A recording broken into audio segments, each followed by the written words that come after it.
Olá, boa noite a você. Este é o Jornal da Record. Mauro Cid fica em silêncio na CPI dos ataques de 8 de janeiro e será denunciado ao Supremo.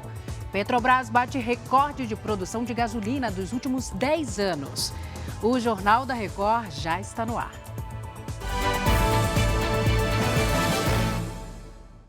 A CPI, que investiga os ataques de 8 de janeiro, vai apresentar uma denúncia ao Supremo Tribunal Federal contra o tenente-coronel Mauro Cid. O ex-ajudante de ordens do ex-presidente Jair Bolsonaro ficou calado durante o depoimento desta terça-feira. O Matheus Escavazini traz os detalhes para a gente. Oi, Matheus, boa noite. Boa noite para você, Salcio. O presidente da comissão, deputado Arthur Maia, afirmou isso após Mauro Cid ter se recusado a responder perguntas durante sua participação na CPI. Deputados da base governista fizeram perguntas genéricas para Mauro Cid, como a idade dele e quantos filhos ele tem. Ainda assim, o militar não respondeu a nenhuma pergunta, alegando que tinha o direito de ficar calado para não produzir provas contra ele mesmo. O presidente da CPI afirmou que o ex-ajudante de ordens desrespeitou a decisão do STF, que liberava ele para ficar em silêncio em assuntos incriminatórios, mas que determinava que ele deveria responder a outros questionamentos. Mauro Cid foi convocado para prestar esclarecimentos sobre o conteúdo supostamente golpista encontrado no celular dele.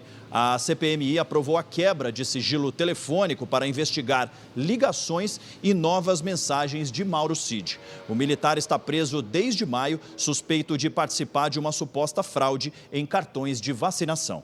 Saúde. Obrigada, Matheus, pelas informações. O ex-presidente Jair Bolsonaro vai prestar depoimento à Polícia Federal nesta quarta-feira. A ação investiga uma suposta reunião denunciada pelo senador Marcos Duval, onde teria sido discutido um plano para grampear o ministro Alexandre de Moraes e assim obter provas para anular a eleição. Bolsonaro nega envolvimento em qualquer tipo de conspiração. A Petrobras bateu recorde de produção de gasolina em junho. As vendas também registraram aumento. O Leonardo Aque tem as informações. Oi, Léo, boa noite. É isso mesmo, Salsi. Boa noite para você, boa noite a todos. Foram produzidos, na verdade, mais de 2 bilhões de litros de gasolina no mês passado.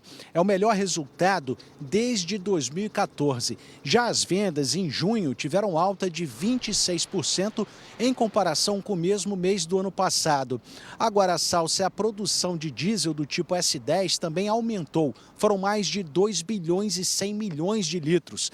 Já as vendas do combustível subiram em 2,9% em relação ao mesmo período de 2023. Agora, segundo a Petrobras, os resultados são o reflexo do aumento das vendas no mercado interno e também da estratégia da empresa de investir em refino. Salsi. Obrigada, Léo. Um homem apontado como um dos chefes da maior facção criminosa do país foi preso nesta terça-feira em Pernambuco. Este é o momento em que Odair Lopes Marzi Júnior, conhecido como Dezinho, é abordado pelos policiais em um condomínio de luxo na Praia dos Carneiros, na cidade de Tamandaré. Ele era procurado desde 2020. Segundo as investigações, o homem seria um dos principais chefes da facção e responsável pela organização financeira do grupo. Com o suspeito foram apreendidos documentos de identificação falsos, cartões de crédito e celulares.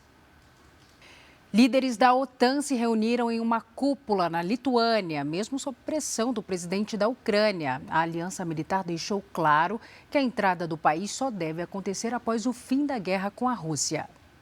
Embora não faça parte da aliança militar, a Ucrânia foi convidada para participar da cúpula. O presidente Volodymyr Zelensky pressiona a OTAN para aceitar o ingresso do país dele e disse que seria um absurdo os líderes do grupo não definirem um cronograma preciso para resolver a questão. E esse cronograma não foi mesmo definido.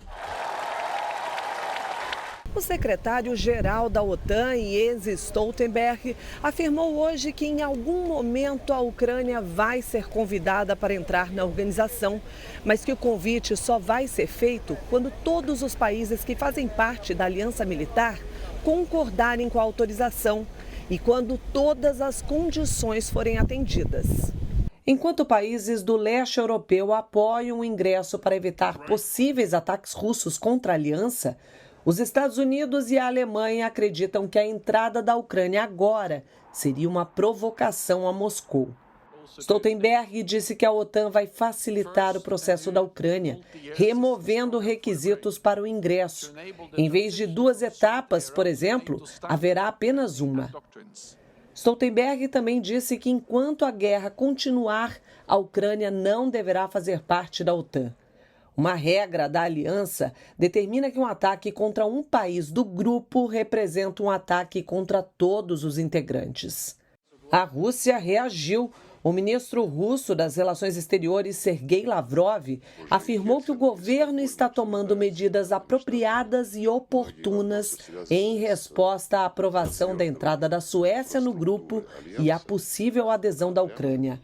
Um dos motivos alegados por Moscou para a invasão da Ucrânia era justamente manter Kiev longe da OTAN. Horas antes da cúpula, a Ucrânia abateu 26 mísseis de 28 lançados pelos russos contra Kiev. Os destroços atingiram casas, mas o ataque não deixou vítimas. Ainda nos destaques internacionais, Hong Kong anunciou que vai proibir a importação de frutos do mar do Japão, se o governo japonês levar adiante o plano de liberar a água da usina nuclear de Fukushima no mar. A correspondente Silvia Kikuchi traz as informações. Oi, Silvia, boa tarde. Olá, Salsi, uma boa noite a todos aí no Brasil. Essa medida anunciada causa preocupação no Japão, porque Hong Kong é o segundo maior comprador de produtos agrícolas e pesqueiros do Japão.